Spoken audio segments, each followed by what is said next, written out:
सिद्धि की शादी के बाद वो ससुराल चली जाती है। पीछे रह जाती है भाभी रानी। सिद्धि के ससुराल जाते ही भाभी कहती है, अरे वाह जी वाह, सारे कपड़े मेरे। हाय रे पैंट, अरे वाह वाह, मजा आ जाएगा। अरे ये सिद्धि की अलमारी के सामने खड़े होकर क्या बड़बड़ा रही है? जाकर देख मेहमानों को विदाई की मिठाई मिली कि नहीं। अब हाँ माँ जी, क्यों नहीं, लेकिन पहले कपड़े तो बदल लूं। अब रानी आ जाती है सिद्धि के उन कपड़ों में जो वो ससुराल जाने से पहले घर छोड़ जाती है। अरे रानी, कुछ दिन रुक जाती। अरे ये तो सिद्धि बिटिया को मैंने ही दिया था, बड़ा ही फबता था उस पर, तुझ पर तो कुछ खास नहीं लग रहा। अब वो ना मेरे सारे कपड़े गीले थे तो सोचा पहन लूं। वैसे भी सिद्धि को कौन सा दिन पुराने आउटडेटेड कपड़ों को पहनना है। वैसे भी ये सूट तो मैंने तभी पहना था, वैसे खास है भी नहीं ये। हाँ ठीक है, लेकिन ना मेरी सिद्धि पर तो जमता था। सारे मेहमान चले जाते हैं और सिद्धि ससुराल से मायके पहली बार आती है। अपना घर, अपना कमरा, अपनी अलमारी।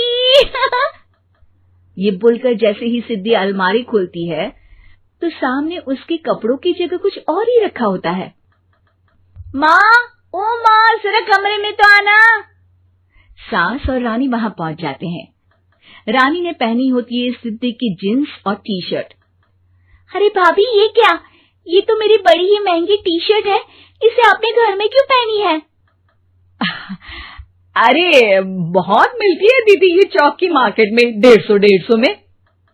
ओ भाभी प्लीज, ये एरोपोस्टल है, 2000 की एक टी शर्ट। ओहो, 2000 में तो दीदी 4 साड़ी आ जाए। अब क्या बोलूं? भाभी, ये मेरी अलमारी में छोटू के कपड़े, तो मेरे कपड़े कहाँ है? मेरी अलमारी में? अब दीदी आपको कौन से पुराने कपड़े पहनने थे? माना भाभी, लेकिन मैं जब घर आती तो यही सब पहनती ना। अरे तुम तो बड़ी कंजूस हो दीदी।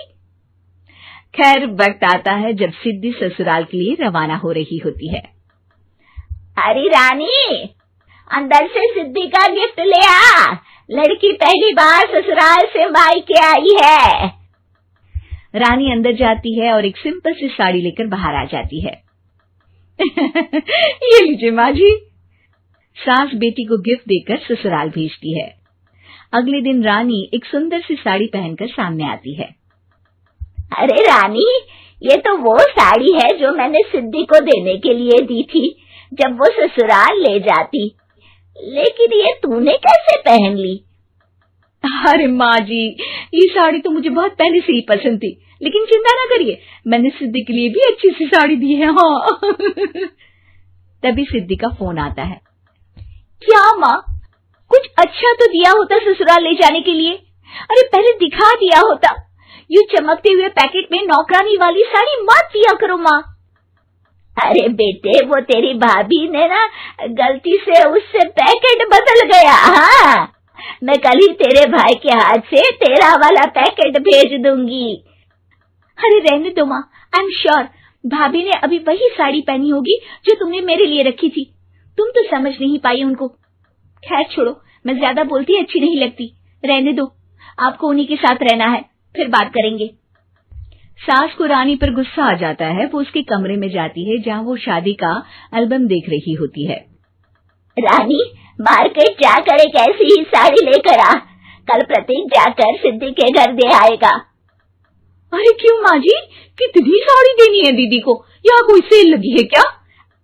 अरे चुप कर, मेरे बेटी के हिस्से की साड़ी खुद पहन ली, अब ज्यादा ज्ञान बांट रही है। एक दिन सिद्धि का फोन आता है। माँ, मेरी सास ने आप सबको खाने पर बुलाया है। सारे लोग सिद्धि के ससुराल पहुंचते हैं। खाना खाकर वो लोग निकल रहे होते हैं कि सिद्धि की सास सभी को गिफ्ट देती है।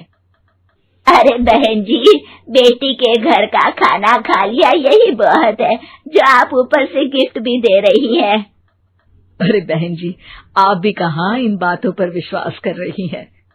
सास सभी को गिफ्ट देती है, लेकिन रानी को जो साड़ी देती है वो अजीब सी हरे रंग की लाल रंग के बड़ी छाप वाली होती है।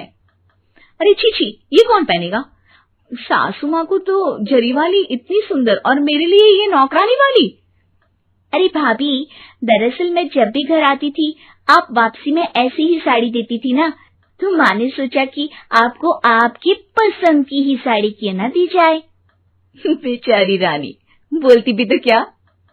सिद्धि और सास रानी का चेहरा देखकर हंसने लगती है, तो रानी समझ जाती है कि अपने ही बिछाए जाल में वो फंस चुकी है।